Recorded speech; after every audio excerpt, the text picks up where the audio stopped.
Welcome to another episode of Like Father, Like Son. This is him. They call him Kojo. And this is him. They call him Mr. Unknown. Yeah, we are here with you this evening. Happy Black History Month. We're keeping it rolling.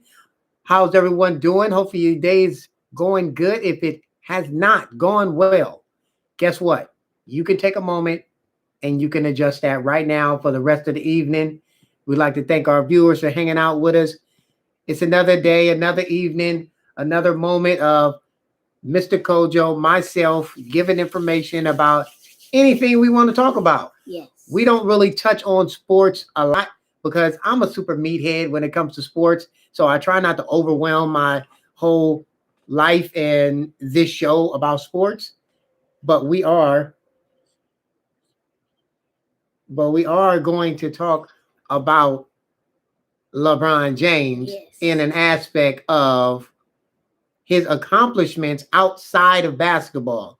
Now, we know he's been to the finals 9 times. We know he's been on 3 different teams, left his hometown team. Lakers, went to the and the Miami Heat, right? He got 4 championships. He's kind of like the guy you love to hate. And, if this was, if he wasn't here and I was just in my mode, it'd be the you love to hate, huh? Why do you love? Wait.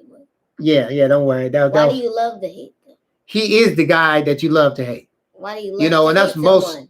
I don't know why I would, but I don't. I'm just saying overall, people are not fond of LeBron James. And so we're going to kind of give you a little bit of background on the young man that maybe change your feeling a little bit. Now, of course, he came bouncing into town.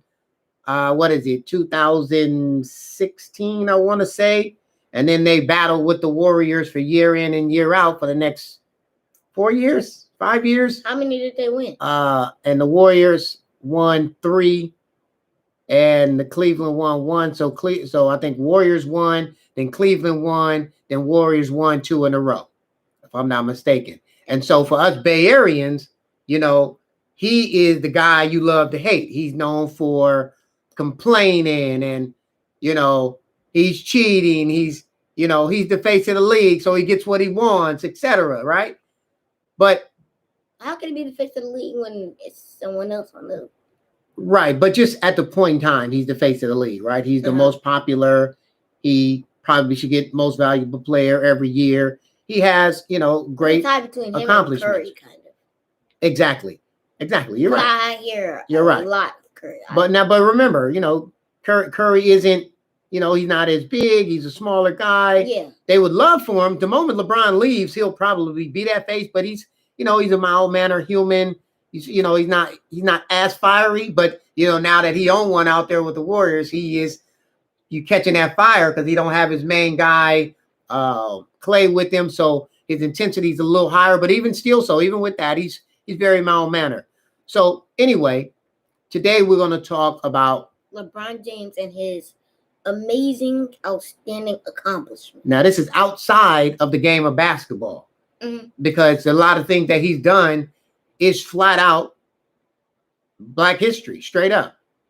So, you ready to get in it, Kobe? So, this episode is for a human that might have that feeling. And I knew it was going to kind of be like that, right? Because, it's the Bay Area. And, unfortunately for most of you, I kind of jumped on the LeBron bandwagon shortly after Iverson kind of faded away. And it all kind of started with him just being hated on. And so that'll kind of lead us right into one of his great accomplishments that he Are we gonna has, tell about him first? huh? Are we gonna tell about him? Oh, go ahead. I'm sorry. What happened to it? You Go ahead. Go ahead. you exited already. Huh? You exited out. But second day, what are we gonna do? Oh, I was just going to say that one of the first major things that LeBron James is known for was outside of his basketball was when, and this is what started rubbing people the wrong way, is when LeBron did the decision on ESPN, right? Mm-hmm. And you remember the decision on ESPN rubbed people the wrong way. So you can go ahead and read that right there. ESPN promoted LeBron's dilemma in 2010 with 1 hour special entitled The Decision. LeBron was reluctant to do the special but decided to donate the profits to charity. Now, this is from the Black Journal. This is an leading African American business and career magazine, right off Google. The Employment and Entrepreneur magazine, Black Journal, American leading African American business and career magazine. So, just to give a little info, 2010. That's when the LeBron had been at Cleveland. 2010. I mean, what month? I'm not exactly sure what month. Somewhere, let's see, the season was over in like June, so probably sometime in the summer, right? So I was born. Yes, you were born. You were born. Yes, you were. You were born in 2010, so you were a few months. Mm-hmm. And so, he ended up making the decision, but he made the decision on this kind of major platform, right? He did it at like a TV show, right? Like not a sitcom, but like a dramatization of a decision, right? Go ahead. Yes.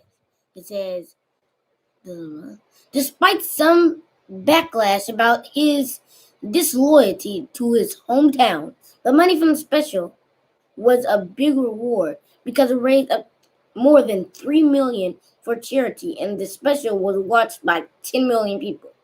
LeBron gave most of the money to the Boys and Girls Club throughout the country, and the rest to other charities in similar interest in helping children. So, right there, it was just explained to us that all the money that he raised, the $3 million that he raised from the TV special, The Decision, which was him saying, "I'm going from Cleveland to Miami," right? He gave all the money to the Boys and Girls Club, which is a worldwide kind of like after school program, summer program, all the programs, and that I know I went to, right? I didn't go to that Boys and Girls Club, but I know what it is. And actually, I did go to that Boys and Girls Club. Yeah, keep on. But he gave all the money to charity, which was the Boys and Girls Club, which is like a program where not donate to kids, but like extracurricular where they can do games and things. Right.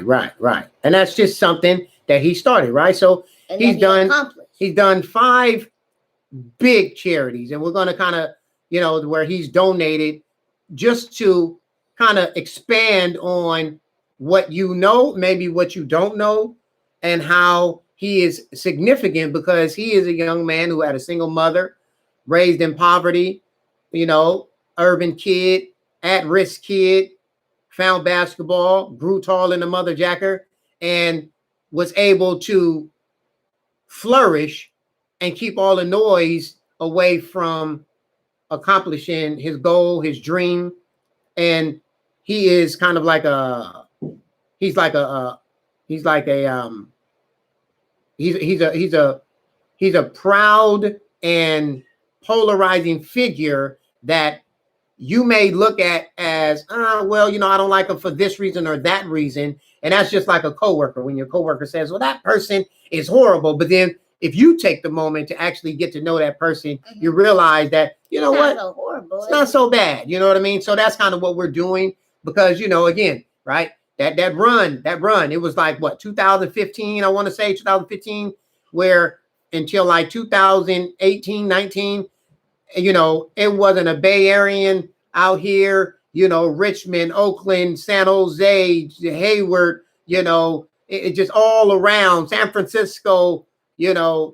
Redwood City that didn't hate LeBron James, and so and people, like I say, people didn't like the decision that he made, but because of the decision, people benefited from us, and not just people, kids benefited from it. Here we go. So now there's the Muhammad Ali, an Air Force for Change. Most recently, LeBron James donated money to the exhibit at the Smithsonian National Museum of African American History and Cultures exhibit, honoring boxing legend Muhammad Ali. The exhibit, entitled Muhammad Ali, A Force for Change, spans two parts of the museum honoring Ali, one celebrating his stellar boxing career and one celebrating his social activism, right? LeBron donated $2.5 million to the exhibit, joining Michael Jordan and Magic Johnson in contributing. LeBron has said that Ali was an important inspiration to him as an athlete, but also a champion of justice. Mm-hmm. LeBron admired the boxing legend, who passed away June of 2016 after a long battle with Parkinson's disease, for Ali's passing. Right. So that, again, that's something that I didn't know. I'm a complete LeBron fan. I like most of the stuff that he does. Most of the stuff. I like all of his stuff, but I'm pretty sure there's some things that maybe I don't know or whatever, right? So, I don't know him verbal. I don't know him like, met him, shook his hand. What's up, boss? Let's say, drink a soda together. Let's discuss, right? So no one's perfect, right? Because you don't. Right. So, again, something that I didn't necessarily know, right? That he's donated to the Smithsonian National Museum of African American History. What do now, you think that also, is? I think that might be a good. If it was in California, I believe that might be a good place for us to go and go live. I agree. Because Black history. Right.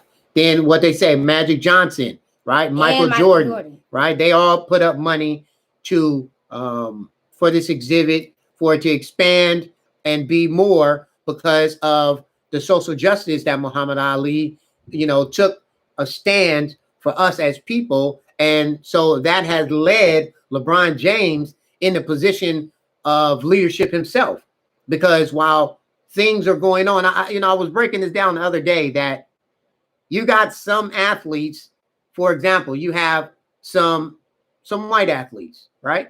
That at the end of a game, they're going to talk about the game, and they're going to talk about how it happened and about the game, and that's it.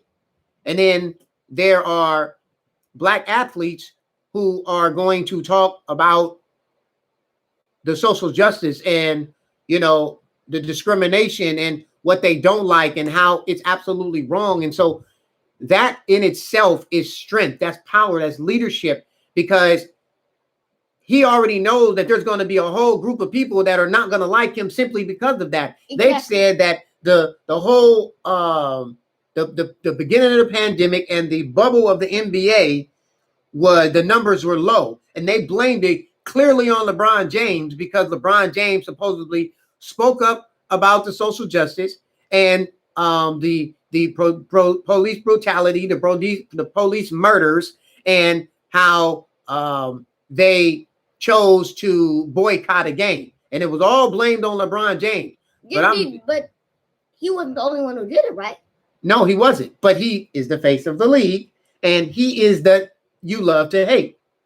It's easy to hate LeBron James. It's harder to take a moment to think about, wait a minute, let me think about some of the accomplishments that he's done as a person. Let me think that, there's a bunch of players who have gotten multi-million-dollar contracts because LeBron James has gone in and said, this guy needs contract. Look, LeBron James is a superstar, whether you like it or not. Right. He is the face of the league, and he is a figure. He's a philanthropist. He is someone who a lot of people look up to. Yes. And even if you may not like him, you should still give him the respect that is needed. Yes. And that is deserved. That is deserved. The work that he's put in. Right. Just because he went from Cleveland to Miami doesn't mean anything. That's right. That's right. And so he still helps his hometown, no matter what. And helping people and kids around America because they are so not just America, you're right. Around the world. You're right. You're right. Right. And he is a philanthropist, right? A person who seeks to promote the welfare of others, especially by the generous donation of money to good causes, right? And so we're going to continue on. Hold on, go back. We'll pop that in a minute. No. Go back to where we were. Yeah, you can come back to that. You can go right here. Children's Defense Fund. That is also one of his accomplishments and probably something that he has donated to. Right. Go ahead. The Children's Defense Fund started in 1973. Its purpose is to be a voice for children's rights and make sure that all children are treated equally and fairly, which we know does not happen today. Right. Right. Treated equally and fairly. Treated equally and fairly. Equally and fairly. Who was I? Right there. LeBron James Foundation is a major contributor to the nonprofit organization. As with the After School All-Stars, the program focuses on at-risk children who come from poor backgrounds and helps these children complete their education. Right. And then you have so think about that, right? That's kind of the philanthropist part of it, right? I'm donating to seeking one's welfare to make better. That doesn't mean that other people aren't philanthropists. That doesn't mean that Fridge, you're not a philanthropist. Doesn't mean that Val, you're not a philanthropist. It doesn't mean that Macho MVP, well, you're kind of young, so maybe you're not a philanthropist yet. It doesn't mean that Jay, you're not a philanthropist, or Thias, you're not a philanthropist, or a professional dad, you're not a philanthropist, because if that's what you do, then that's what you are, right? One who is seeking better for others' welfares, right?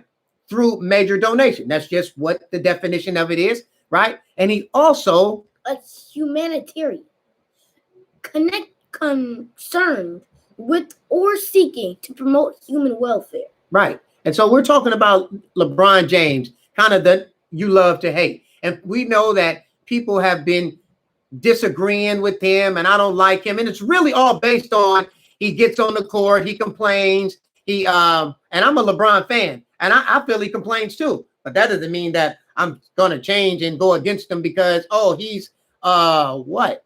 He's what? Does he complain more? He's what? All he did was beat the Warriors one time. So everybody should hold their water. They got 3 of them out of it, I think, if I'm not mistaken. Does he complain more than James Harden? No one complains more than James Harden, but he's LeBron James. I just told you, he's that you love to hate. He is the poster boy of who you do not like in the NBA. But that's one of the reasons why we're speaking on him, because he has phenomenal accomplishments that need to be recognized. And it may not. It may change your opinion. It may not. And if it doesn't, that's okay. But at the end of the day, just know, lean a little bit this way. You see it right there where it says Black History Month. Okay. And that's just what it is. So we have to give a moment of recognition. There's plenty of people who didn't like Muhammad Ali when he took his stand. There are plenty of people who didn't like Colin Kaepernick and said Colin Kaepernick is not in the game because he is not. We need to talk about because he's not good enough. But the fact of the matter is no, he was blackballed simply because he was the black man that took a black stance, that took a black way of thinking to and stood on it and did it calmly and peacefully, and it was still rejected. He get fouled.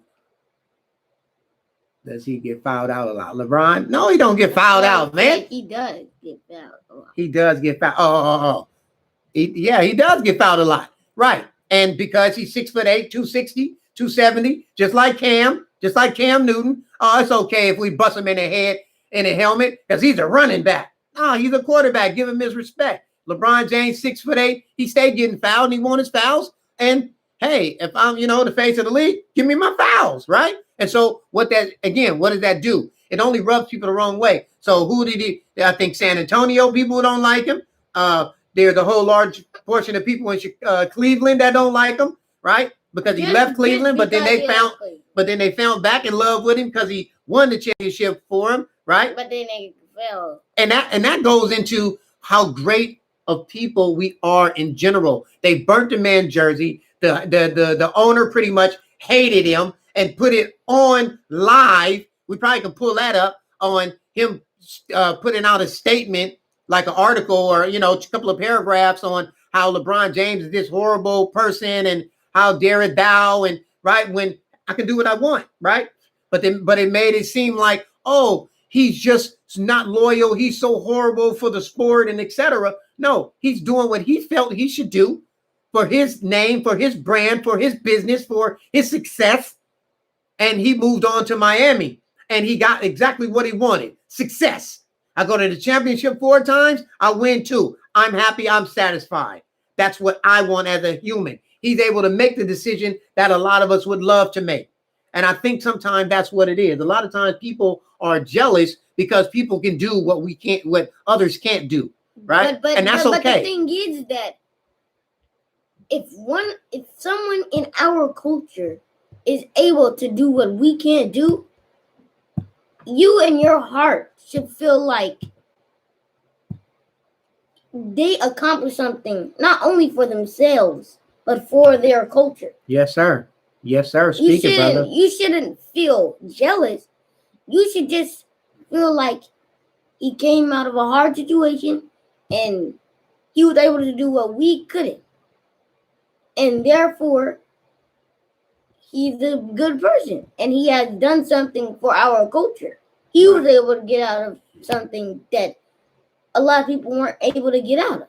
Right. And aren't able to get out of. And it's amazing that you say that, but you have to understand, we are all, I don't really like to use this word, but I can't think of nothing else to say right now. We are all, let's go with this. Yeah. We're all manipulated by the media. You watch the media, you watch TV, you're going to be manipulated in the discussion. The only way you're not going to be manipulated is by not watching it. Okay. The moment that you stop watching the news, you might not even trip that much off Corona. You watch the news, you're going to be tripping off of it. Not, oh, you're going to be like, oh my God, something's going to happen to me. Right. But if you hear something about it, it's like, nah, I'm good. But if you sit there and watch and listen to the journalist sit there and give you his or her opinion about it, from their facts, then, or their opinion, then it's going to lean you one way. And so that's what's happened with LeBron. If you set up a particular how do I want to say? If you set up a particular way to speak on someone, that's not what I'm trying to say, but you understand what I'm trying to say, that if you set up a way for the public to visualize or interpret what that person is doing or saying, then you're going to go with it. So here's another a great accomplishment so it's 1 times 1 or 1x1, 1 times 1. And again, we're getting our facts from the Black Journal. Okay, the Black Journal is this is off Google, right? The Employment and Entrepreneur Magazine, Black Journal, Black EOE Journal. Okay, and so let's see here what I just do. Okay, let me see. Let's go. Slow it down, Chris. Slow it down. Yeah, it got me pumped up. I talk about things I really want to talk about. I get all fired up. You know what I'm saying? Exactly. Brainwashed, right? Straight brainwashed. And it's cold. Narrative. Thank you, sir. That's what I was talking. They set up the narrative and then we just roll with it, right? And I am a victim. I don't really watch the news that much, but I watch my ESPNs and things like that. But with the knowledge that I have, I see it. I see it coming, right? I see, oh, you about to throw that narrative. Nope. Oh, let me duck out the way because you're throwing that dart. And no. And the reality, that's how I really became a LeBron James fan, because they just kept hating him and kept hating him. And he's doing nothing but great things. You ain't heard nothing bad about him. He's a father, he's a husband, hey, he is what he is in his own time. But what we know about him, he's just a basketball player. And So you start creating these narratives of people and you roll with it. Go ahead. 1x1 also focuses on the support of children. The mission includes taking care of children by helping them with 5 pillars: hunger, health, education, water, and play. Like After School All Stars, the organization uses donations to provide help to those children who need it and encourages them by giving them hope and a sense of pride. The program provides healthy breakfasts in schools, water, medical help, educational help, and after-school activities.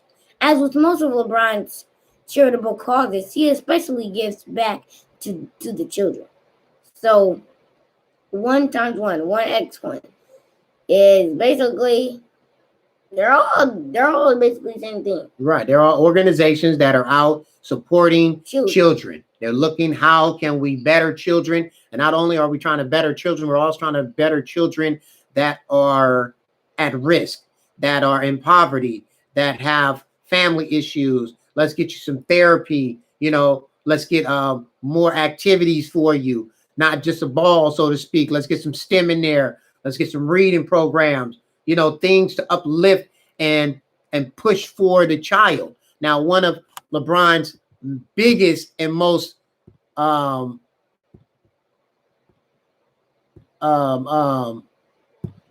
prestigious accomplishments is where he and his team, they ended up, sorry. They ended up having and opening their own school. Open the whole thing. It says his biggest promise school is LeBron James School, a public elementary school for at-risk students in Akron. And that's where he's from. He's from Akron. So think about that. You're like just take a moment. And then there's not many. I know Jalen Rose has his own school. I'm not sure who else. If anyone else knows, please feel free to tell us.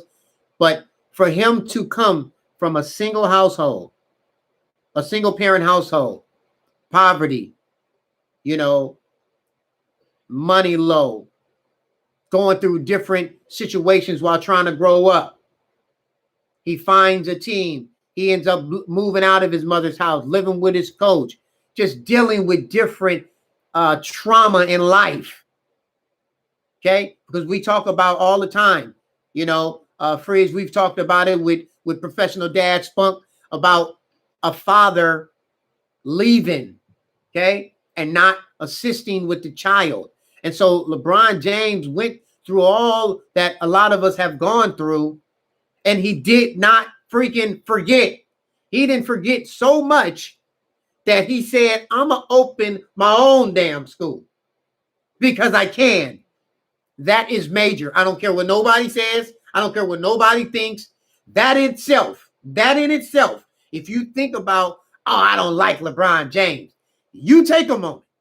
And if you can't take a moment to say, you know what, I'm going to take a couple of them points off of me not liking LeBron James. Straight up. If you had LeBron James at below average, okay, you need to bump him up to average. You need to bump him up to, what is it? Is it proficient and then average and then advanced? Let me see. Russell Wilson just opened one too. That's what's up. More power to that home, brother, because it's what's real. They have the opportunity. They can go to these schools and make an impact simply by going 3 times a year, and just showing their face, letting these kids see a phenomenal philanthropist, humanitarian, superior athlete come to their school and say, hey, no, this school was for you, children. I wanted to open it for you, making just a significant impact and change on a community. And again, that's like who is that like? That's like a Jerry Rice. Okay? That's like Joe Montana opening a damn school. Okay, Steve Young. Okay, Bryant. What was his name? Bryant or Stubblefield or Merton Hanks. Okay, opening a goddamn school in San Francisco because that was his move, right? Opening a school, but no, who was the best? It was Jerry Rice, okay, or Ricky Waters, okay, opens a school in San Francisco from the ground, or maybe they used a new building, I don't know. I mean, an old building, and then they come and open the door in school. Come on now, come on now, come on now. That's ground shaking, right? That hits the heart straight up. So the impact that he has, and I pray that the man, that being LeBron James, on a regular visits the school. But from what I know and what I've heard of him, I don't know him. You know, I don't know him personally. But the fact of the matter is, I will believe that yes, he goes to that school a couple of times a year. Let them children run up to him, throw some hugs, some signatures, some, hey, how y'all doing? Let me get on this microphone and inspire you. Because I used to live right down the street. I used to live right around the corner. I lived at 1215 Kiska. Okay? Not that I did. You know, I was a filmer. But you understand what I'm saying? You know, he did that, right? And when did it open? It opened in 2018 and will continue to grow. It houses grades. It houses until it continue to grow until it houses grades 3 through 8, 3rd grade through 8th grade, and 8th grade is the last year of middle school. By 2022, so my next year, it'll be up to the 8th grade, right? So from 3rd to 8th grade, right? 3rd to 8th grade, the school is for those students. Yes. He needed basketball to make this happen. But this is much more significant than the game. Straight up. Way more significant than the game of basketball. Straight up. He created his own school. Now imagine if you had $3 million and you created Enchantment Institute. Right. Oh man, if we had $3 million and you were a national figure. Right. That's what I'm saying. Like it's humongous what he's done. Just as, and remember again, he is a polarizing figure. He is the face of the NBA. He actually has thoughts and feelings and concerns about what's going on. Okay. He's doing his job, which is play basketball. He loves to do it. One, it's his career. Two, so he's not saying, "Oh, well, you know, I'm not going to do it," because that's what he signed up to do. That's fine. I'm okay with that. I'm not going to say whether you should or should not get your money because of A and B and C going on out in the world. But for him to make statements, for him to take stands on what he feels that's going on in this world, in the United States, how he has an actual opinion about us as people. He's not, you know, riding the middle line. Well, you know, I thought that wasn't bad, but the feeling matter. No, he's telling you this is wrong. I don't know what's happening. My stomach is sick. I'm sick to my stomach on what is happening in this world. I feel like it's a slap in the face. They lied to us. He's telling you how he feels, just like we would all say. We would say it. That's how you would say it. So, with all this being said, take a moment because we're all around a bunch of children, no matter what. We're all around a bunch of children. And you cannot let someone who is of such great stature, and we're not talking about basketball. Basketball is this. The man is worth $500 million. $500 million. Okay? But basketball is this. He's setting his life up for after. He only got a few more years in the tank. And so he's taken his basketball and his career and his finances and his mentality, and he has moved it into humanitarian status, philanthropist status, entrepreneur status, which is great for a young man like himself. What was that book that you read about LeBron James?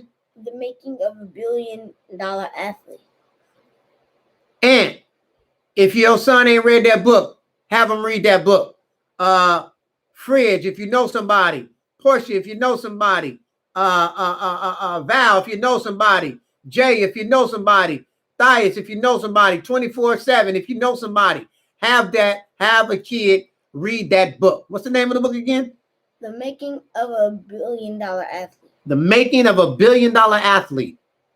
Sante read that book maybe a year and a half ago, give or take, probably just before, maybe a couple of months before the whole pandemic. So somewhere probably either late 2019 or early 2020.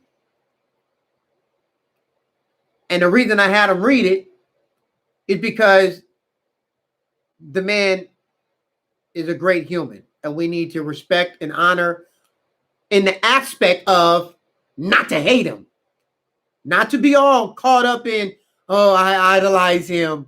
Oh my God, LeBron James. No, but to show the respect that he is. If you didn't see LeBron James, you wouldn't be like, oh my gosh, it's LeBron James. I probably would just be silent. It would be like the face, right? I've seen a couple of stars in life, but I didn't know what to do. Really? Yeah, I didn't know what to do. That one time when you were in Atlanta. Atlanta, right. I seen the brat one time in Atlanta, and I talked it up good. When I see the brat, ooh, I'm going to get at her, and I'm going to tell her how much, I actually seen her, y'all. I really seen her. She's a female rapper, if you don't know. Her name is the Brat, and she walked past me in the mall, like literally walked past me on my left side. I think I still smell the scent of her every time I turn to the left. I smell her. And I was just shook. I didn't know to say hi, a peace sign. I didn't even look back. I was so scared. Just like, oh, my heart fluttered.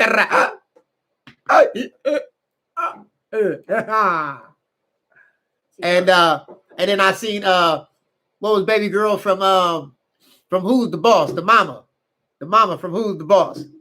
What was her name? Angela something. The mother from Who's the Boss? The blonde hair lady. I seen her in the airport when I was working in the airport. But anyway, another great show. You did a great job today. I must give you that credit. And we'd like to thank you all for hanging out with us, and please continue to support us here on Instagram. We bring these stories to you. It's me and my son, 10 years old, like father, like son. This is something that brings us closer together. As if you've seen some of the behind the stages, behind the scene, you'd be like, you guys are wild and crazy, and sometimes just getting this story together and bringing it to you is like, hair is burning on top of your head, however they say that term. So when it comes together, it's really a great feeling. Most of the time, maybe I may blow it, maybe he may blow it, but for the most part, for us to sit here and give information on the daily, it's a wonderful thing to do, and it brings us closer together. And it's just one way that you can kind of bond with your kid, and this is what we chose to do. There's all types of different ways, but also, we're both kind of like two talking heads. You see, I'm like the double talking head, and I'm developing a talking head. And so Instagram, 6:30 every day. You can catch us, and that's on Mr. _ McAllister 11. Mr. _ McAllister 11. And you can catch us live on YouTube at CL McAllister. And you can catch us live on Facebook. Also at CL McAllister. 6:30. We're here. Sharper than a knife. 6:30. Life is great, no matter what. Peace out.